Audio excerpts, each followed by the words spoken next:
Hello. Thank you for joining us today for our LinkedIn Live, diving into Lifetime Arts Policy Brief. What if access to creative expression was treated as a public health right, not a luxury? If we're serious about building a healthy aging ecosystem, creativity cannot be on the sidelines. And that is why Lifetime Arts has invested the last year in producing this policy brief, Creative Aging in the Healthy Aging Ecosystem. My name is Liza Cuco. I'm the Director of External Affairs here at Lifetime Arts, and I'm joined by Heather Eichmeyer. Hi, everyone. I'm Heather Eichmeyer. I'm the Executive Director of Lifetime Arts. And just for those of you who might not know, Lifetime Arts is about an 18-year-old nonprofit organization and really a leading national training and advocacy organization for creative aging. So, the purpose of our conversation here today is to just share with you a little bit about this policy brief, what's in it, how it came to be, and what we hope that it will help to accomplish. Um, to get started, I think the first thing for us to be on the same page about is what is creative aging? So at Lifetime Arts, we define creative aging as the practice of intentional artistic and creative engagement throughout our lives to support our health, our connection, and our purpose as we age. Creative aging recognizes that creativity is lifelong. It also recognizes that older adults are essential cultural contributors across all art forms, skill levels, and communities. We believe that we all continue to learn and grow throughout the full duration of our lives, and that no matter your age, you are a really valuable contributor to society. Creative aging programs really help to establish that in a visible way, both for people in their own lives and for the communities around that engage with them. Heather, I want to hand it over to you to talk about why Lifetime Arts, what drove us to want to produce this policy brief to begin with. Sure, of course. So, as I mentioned, Lifetime Arts for almost 2 decades has been working with artists with a range of community organizations from housing communities, libraries, veterans homes, arts organizations, and really a variety of state agencies and regional organizations across the country. And we've been doing work to really train artists to work in all of those settings with older adults, adapting what they do well to older adult learners. And we've also been really supporting organizations, including many organizations who may not already be integrating arts into their work, to really understand the benefits of arts engagement and creativity throughout older adult programming services and care. And as we've been doing this work, we always talk about sustainability. How can an organization keep doing this work, make it part of their core mission, part of their strategic plan or their budgets? But over almost 2 decades of doing this work, there's sort of resounding questions of, okay, this is great, but beyond sort of doing programs, how do we get this to stick? How do we think about, creativity as part of healthy aging across our lifespans, and what does that look like from a systems level, right? And so we really sat with that question, and also sat with like, well, then also how do we support people in really making the case for this work, not only within the arts but across aging and public health?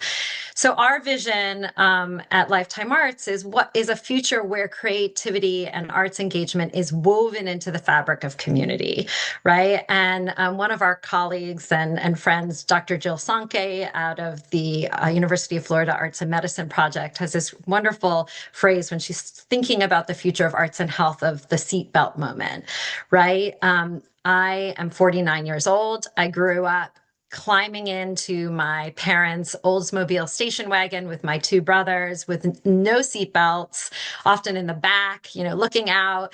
And now when I get in my car and my family gets in our car, we click those seatbelts without even thinking. It's muscle memory, right? How do we get to a future where when we think about aging, creativity is like that seatbelt moment. When we think about, we know it's important to go to the gym and get exercise or take a walk. We know nutrition is important to aging, that we think that we have a future, right? And that we're building a future where creativity and arts engagement is just as important as part of a holistic approach to aging as nutrition, exercise, and medical health as well. And so that was really the vision behind this policy brief, is to work with experts across public health, arts, and aging, and really think about how can we make the case for creative engagement within the healthy aging agenda. Heather, I would love it if you could share with people a little bit more about how we got from the point of thinking that this is something that we need to creating it. I remember some of our early conversations in just grappling with what is our best approach here. And I would love it if you could tell people a little bit more about how we decide to move forward. Yeah, sure. Well, first, I just want to shout out the Music Man Foundation, which funded this project. They have really invested in policy and advocacy work that is connected to sector change. And so I think there was a funder that believed in the vision of the project, and I really want to applaud the Music Man Foundation for doing that. And we also engaged a national aging policy expert, Gretchen Alkema, to really work closely with us and bring her expertise to bear on this project. So she worked with us and a 5-member advisory group that included experts nationally across the fields of public health, arts, and aging to advise us on both a landscape analysis. So we spent a lot of time looking at research across those 3 fields, and also some of the policy levers that we think can really help to move creative aging forward. And spent about a year looking at all of that, and then really co-authoring this incredible piece. We produced both a policy brief, which is available to everyone free and open to the public, and more on that in a minute. And then we also actually started to sketch out an action plan framework, which will be available later this month, and we'll talk about that too. But through really that landscape analysis and all of the expertise shared across, Gretchen's work and our work and the work of the advisory group, we were able to really identify 3 trending issues in the healthy aging agenda that had really strong and resonant links with creative aging and the evidence that supports creative aging alignment in these 3 areas.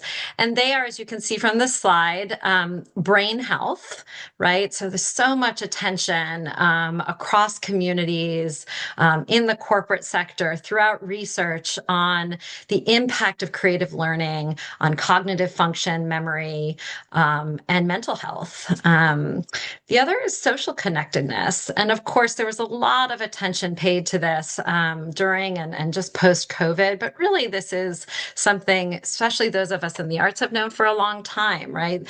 The way that when we're engaging the arts, whether that's going to see a performance or attending an art class, that real community relationships can be formed that can lead to reductions in loneliness, and that can really strengthen our emotional resilience. And this is particularly true as we age, so we may have to move away from where we live, as family moves away, as you may have children that move on to other parts of the country or the world.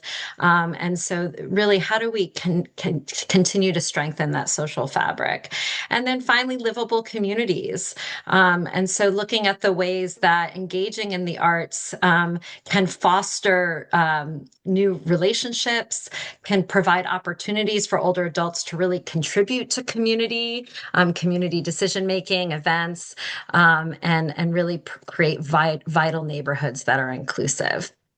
So we looked at those 3 trending issues, and then we also laid out 3 primary policy pathways with a focus particularly on the state and local levels. And so one of those policy pathways was Medicaid and Medicare waiver programs. We also looked at the Older Americans Act state plans and, where states can really decide how funds can flow to local services. And then also multi-sector plans for aging. And for those of you who might not be as familiar with what they're called MPAs, these are really 10-year multi-sector state-specific blueprints for holistic aging that engage both community and agencies across health and human services, veterans affairs, libraries, aging, transportation, in a real process to think about how they can support communities and individuals through aging. So the brief is not only sort of a review of those policy pathways, but also, presents a really growing body of evidence that supports the benefits of arts engagement in health and some of the policy recommendations that are noted. And I guess back to you, Liza. I know you've been working really closely with our team to sort of make this body of research and evidence really accessible, not only related to this policy brief, but in a lot of the work that we've been doing with training and some of our free resources online. And I wonder if you could tell us a little bit more around what that research is indicating. Mhm. Yeah, well, if you've already looked at the full policy brief PDF, you'll see that there's about 3 pages of references. So this is not all, this is not all the research, but some of the stuff that we found most impactful. Um, One thing that I just wanted to flag about the multi-sector plans for aging and the group of people that we brought together to work on this policy brief is that it really is important for us to be working across our different silos and sectors and working together. And this really means that people are coming together to collaborate on these creative aging initiatives that have never really, don't really always speak the same language. They don't always look at the same references. And so something that is just so important to Lifetime Arts is doing everything that we can to support those relationships between and across sectors. And so to me, one thing that I felt like that I can do, I'm not a policy expert or, I don't have a PhD in gerontology, but I do know about talking to people. And so one thing that I felt like I could really contribute to is helping translate some of this evidence and research into terms that people can understand when they're not experts in the particular sector that research is coming from.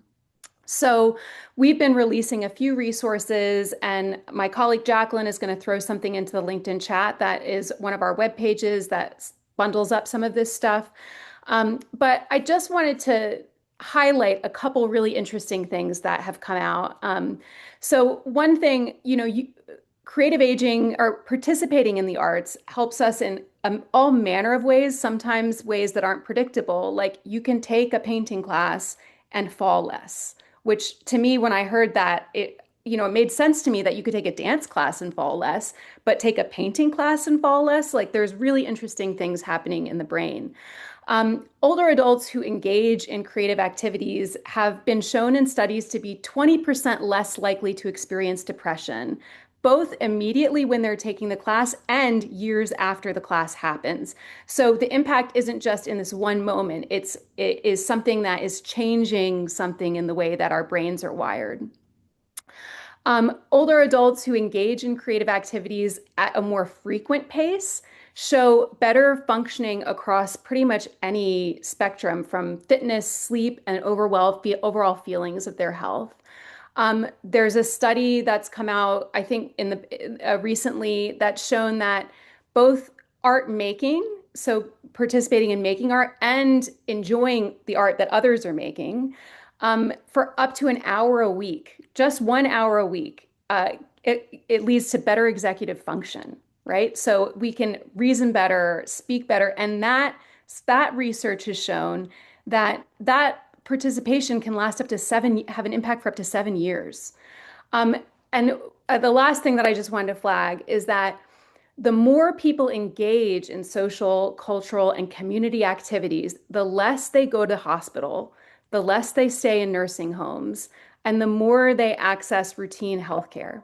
So that's why when we talk about this, we're talking about this ecosystem, right? Like creative aging and arts participation is plugging people into an ecosystem that's looking at the whole person health, like looking at our wellness at 360 degrees. Um, and I just wanted to share like a couple stories.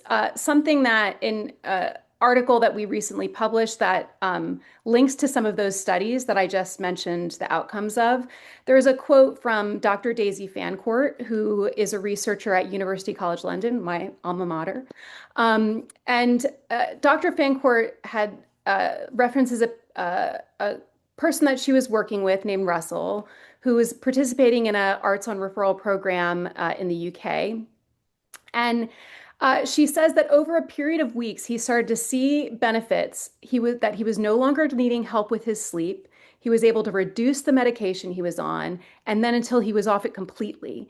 And he discovered he had a talent for painting and became commissioned to do exhibits of his work, right? That's incredible.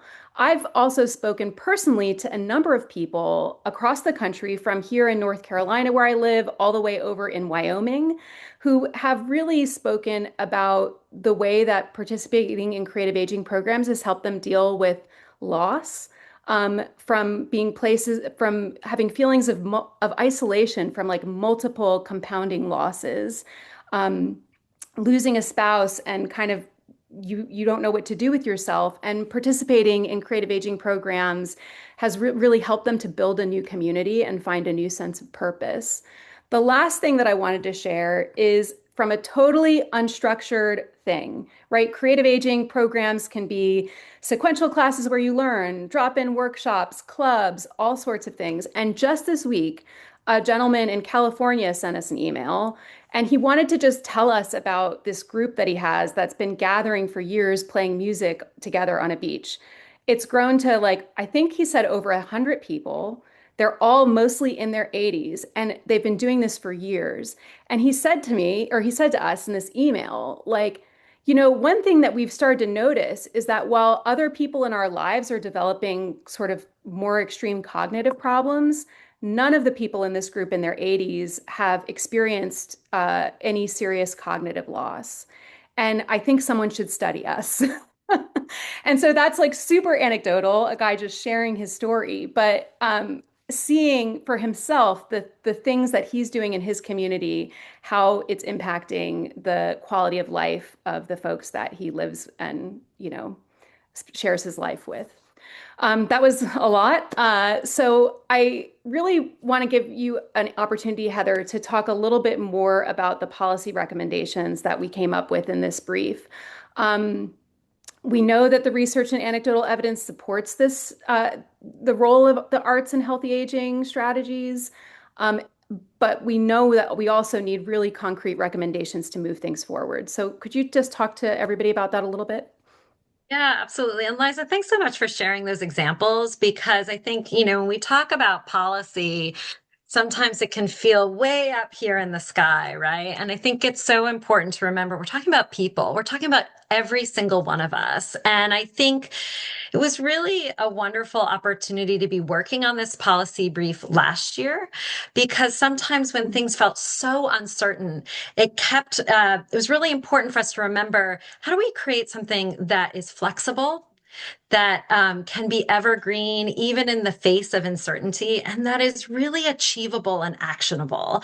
So I want to stress that I know there are so many different people on the call today, from individuals who might just love to create art in their own lives to people who really are at policy tables as part of their professional lives. And there's something in this policy brief for every single one of us to take hold of and think about. The policy brief is really centered around three actionable policy recommendations. And the first is how do we just elevate awareness of creative aging and its linkage to healthy aging, as you underscored so beautifully, Liza, right?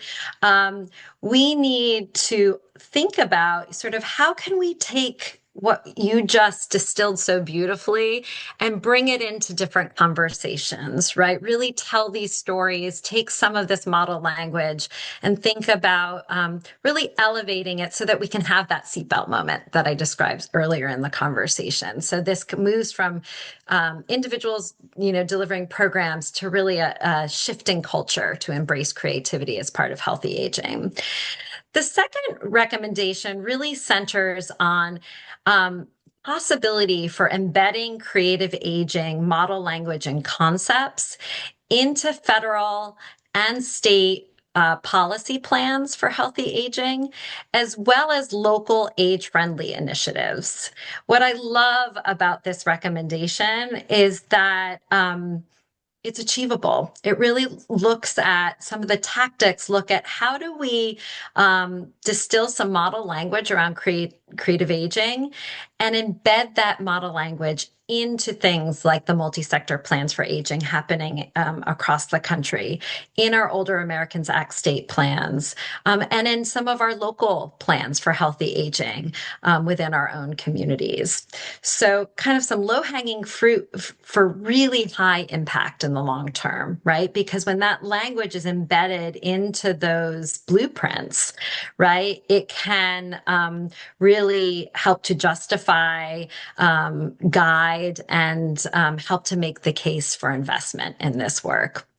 And then finally, beyond policy, as Gretchen likes to say with a big P when we're talking about state and federal policy plans, we also focused on the really important role that the private sector can play, right?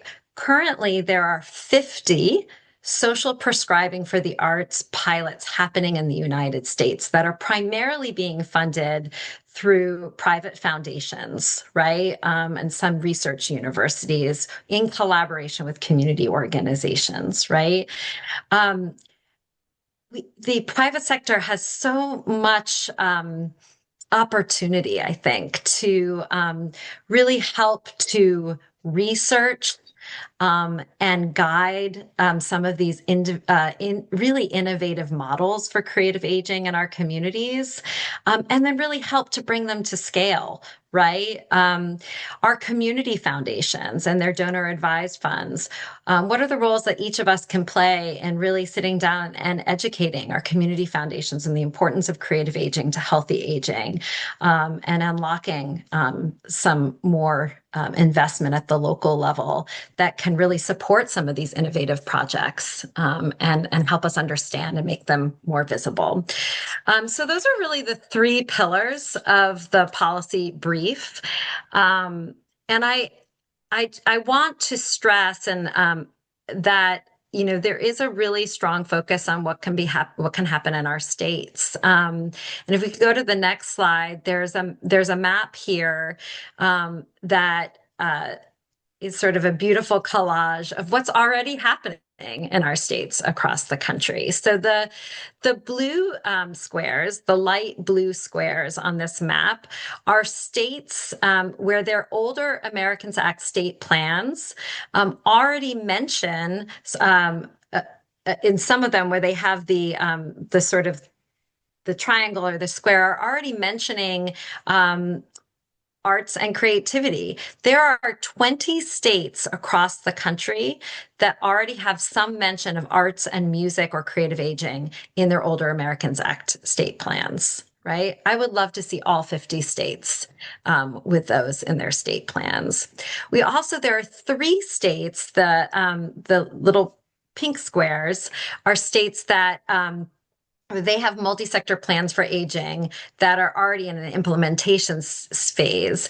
And then the orange ones are some where there's some development or activity that is underway. 3 states, including Utah and Pennsylvania, have creative aging named already in their multi-sector plans for aging, right? I would love to see all of the states that are developing NPAs with some mention of arts, music, and creative aging in those plans. And Liza, I know that you are in North Carolina. North Carolina doesn't currently have creative aging named in its state plan, but I wonder, for those of who might be on the call who might not be as involved in their MPA process or even really aware of how it works, if you could shed a little light on, where you even see opportunity now in the MPA process for really making the case for creative aging within North Carolina from your own personal experience. Yeah, and I wanted to add something, Heather, to what you had said earlier before I answer this, which is why it's so important for us to get creative aging into these state level plans. It can just be a single line, right? This is Yep. not like a big giant policy add-on. But right now, there's a lot of access to creative aging opportunities for people who have retired in style, right? So if you have money, you can do pretty much whatever you want. But most people in our country have strains on their financial resources. And so creative aging opportunities can be really, really limited for people that can't afford to enroll in their local art college's program. And so getting some language into these like state and local plans really helps open up opportunities for affordable programming that's more widely available. So I just wanted to mention that. Um, the so yes, North Carolina.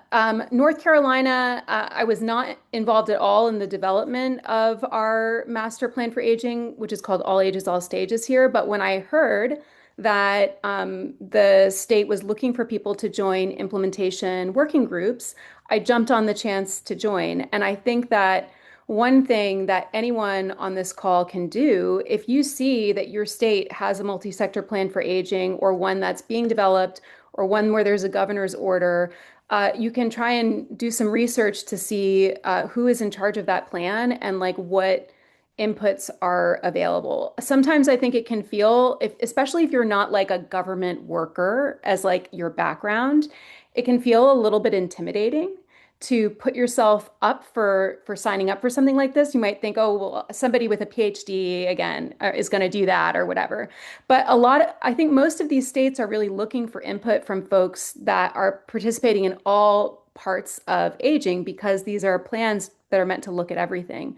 So I think that being a part of those conversations means that even when creative aging or arts isn't really explicitly spelled out as a strategy in your state's plan, you can align arts programming to the strategies that are in your state's plan. And we really hope that the policy brief um, and especially the action plan framework that we're going to be released will help people to really say, okay, your strategy here is that you want less social isolation amongst your older adults. And so you're going to invest in activities that decrease social isolation and improve connectedness.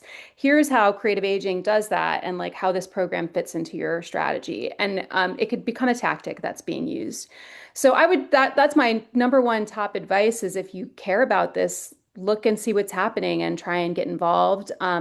Just because things aren't specifically called out doesn't mean there's not a lot of interest. And I've definitely found in the conversations that I've had with people a lot of interest in creative aging. There's like tons of wonderful things happening in North Carolina right now regarding creative aging, even though it's not specifically called out in the plan. Yeah, Um, and Liza, I will just add too that, those state plans, and even if it's not in your own state, I live in New Hampshire, we do not have an MPA process underway, but we have many, many communities that are interested in local age-friendly plans. And so even bringing some of the plans from other states that mention arts and music or creative aging to your local community if they're undergoing an age-friendly community, local plan or healthy aging planning process, pointing to examples where other plans really align creative aging to a healthy aging agenda can open up a different kind of conversation often in those local planning efforts as well. Heather, we're coming up to the end of our time here, and I just wonder if you could clue people in on to what's coming next. Absolutely. So we're just getting started. I think the main thing that we want to encourage everyone on this call to do is if you haven't already, in this first square on the left here is a QR code to access and download the policy brief. There's a PDF version. There's also a web version. Share it widely. It's free. It's open to the public. Get it out there, have conversations about it, and let us know what you think. So that's the first action step, and that's ready to go. And you'll find the QR code there on the left. We are also encouraging everyone on this call to please join us for our deep dive conversation on March 25th. This will be a webinar format, and I will be talking with our aging policy expert and the author of the policy brief, Gretchen Alkema, during that conversation.